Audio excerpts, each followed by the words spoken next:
નમસ્કાર, આપનું સ્વાગત છે BS9 ટીવી ન્યૂઝ ઉપર અને હું છું આપની સાથે કાજલ સુવા.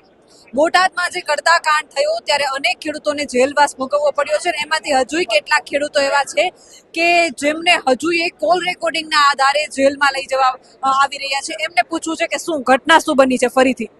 એમાં બેન એવું છે કે જે ખેડૂતોને પહેલા તો લઈ ગયા હતા એમાંથી 46-47 કેદીઓને છૂટા કરી દીધા છે. હજી પણ જેલમાં ઘણા પણ ખેડૂત લોકો છે અને હજી આ સરકાર ધરાતી ન હોય તેવી રીતે જે વર્તન કરી અને એમના ભાઈઓને કુટુંબના ભાઈઓને જે વાતચીત કરેલી હોય બરોબર એમને પણ કોલના રેકોર્ડિંગ મુજબ આવી અને લઈ જાય છે અને જેલમાં પૂરી દે છે.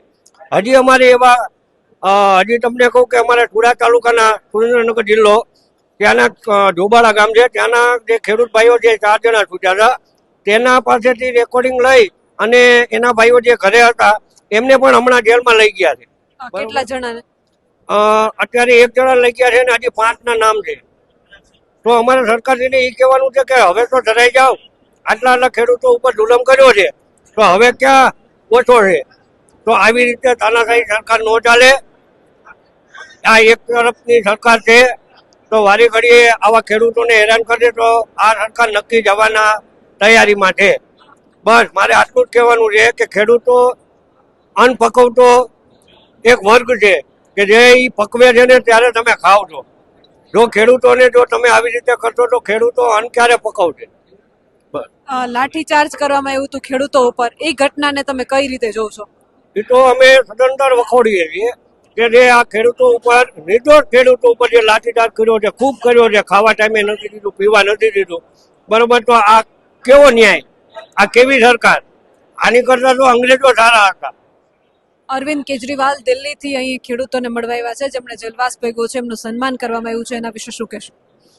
અરવિંદજી જે આજે રાજકોટ મુકામે આવ્યા અને જે કેદીઓને અને એમના સગા સંબંધીઓને જે બહાર આવ્યા હતા અંદરથી એમના ઘરનાને મળી અને ખૂબ સાંત્વના આપી છે અને એમને ખાતરી આપી છે કે તમામ ખેડૂતોને એમને ઘરે છોડાવી દેવાની જવાબદારી લીધી છે અને આગામી સમયમાં ખેડૂતોની સાથે છે એવી અમને ખાતરી આપી. હજુય કેટલા એવા ખેડૂત છે કે જે જેલવાસ ભોગવી રહ્યા છે? કેટલા એવા ખેડૂત છે જે જેલવાસ ભોગવી રહ્યા છે? તો મારે ખાસ એ પૂછવું છે કે એમના પરિવારજનો તમને જોઈ રહ્યા છે, એમને તમે શું કહેશો? હું તેમના પરિવારજનો અને બીજા પણ ખેડૂતોને હજી હું કહી રહ્યો છું કે આપણે ડરવાની કાંઈ જરૂર નથી.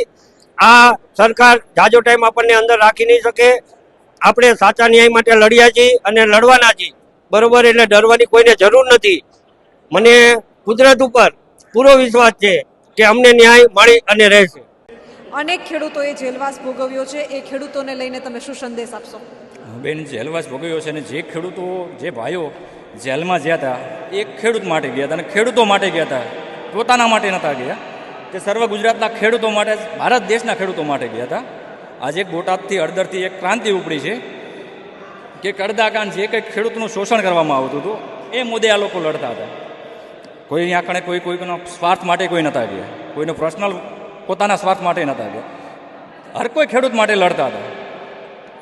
આજે એ લોકો જેલમાંથી છૂટ્યા છે, કાંઈક છૂટ્યા નથી અને જે પોતાનું વ્યક્તિત્વ આપે છે ને ત્યારે ખેડૂત પુત્ર હોવાથી મને ગર્વ થાય છે કે આ કોઈ નીચું કામ કરી નથી ગયા. અંદર એક ખેડૂત માટે લડત લડીને જેલમાં ગયા હતા, આજે એ લોકો રિલીઝ થયા છે. તો હું એ લોકોને તમારા માધ્યમથી એક સંદેશ આપું છું કે તમે કોઈ એવી નબળું ન વિચારતા કે મેં ખરાબ કામ કર્યું છે કે આ તમે એક નિડરતાથી બજારમાં નીકળજો ગામની કે મેં એક ખેડૂત માટે લડ્યા છીએ. આજ તમારે એવું કોઈ તમારા માવતરને કોઈને એવું નહીં વિચારવાનું કે મારો છોકરો જેલમાં જઈને આવ્યો છે. તમારો છોકરો એક ક્રાંતિકારી થઈને જીવો છે જેલમાં અને નિડર થઈને બહાર આવ્યો છે. તો એના માટે કોઈ પણ માવતરને કે કોઈને એવું નહીં વિચારવાનું કે મારો છોકરો જેલમાં જઈને આવ્યો છે. આ એક ગર્વની વાત છે. માણસ જેલમાં શું કરીને જાય? ક્રાઇમ કરીને જાય, ગુનો કરીને જાય. તો આ લોકો એક ક્રાંતિ લઈને ગયા છે જેલમાં અને એક નિડરતા લઈને બહાર આવ્યા છે. તો એના માટે માવતરને ગર્વ અનુભવવાનો હોય કે કાલ મારા દીકરાઓનું નામ આવશે કે બોટાદથી ક્રાંતિ ઊભી થઈ એમાં મારા દીકરો સામેલ હતો. જેમ જવાનો દેશ માટે લડે છે એ રીતે ખેડૂતો લડ્યા છે અને ક્યાંક ને ક્યાંક યોદ્ધાઓ સાબિત થયા છે અને આજે બધા ખેડૂતો માટે જે જેલવાસ ભોગવી રહ્યા એ ખેડૂતો હીરો બની ગયા છે અને એમનો પરિવાર એમને જોતો હશે, આનંદની લાગણી પણ અનુભવતો હશે, પરંતુ જે લાઠીચાર્જ થયો છે એને તમે કઈ રીતે જોશો? લાઠીચાર્જ તો એ બેન એક પ્રી પ્લાનિંગ હતું આખું. હું તો તેને હાજરમાં નહોતો, ત્યારે હું બહાર હતો, પણ એક વિડીયો જોઈજો તમે, એમાં એના જે વિડીયો જે વાયરલ થયા ને એ બધા જોઈજો તેમાં એ પ્રી પ્લાનિંગ થયું, પૂરેપૂરું હતું. ખેડૂતો શાંતિથી ને આંદોલન કરતા હતા, કોઈ જાતનું નુકસાન નહોતું કરતો, કોઈ શાંતિથી ઊભા હતા.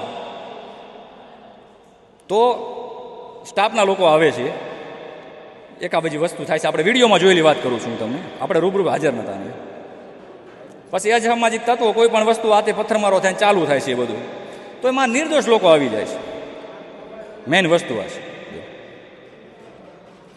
કેમેરામેન મીત પરમાર સાથે હું કાજલ સુવા, BS9 TV ન્યૂઝ, રાજકોટ.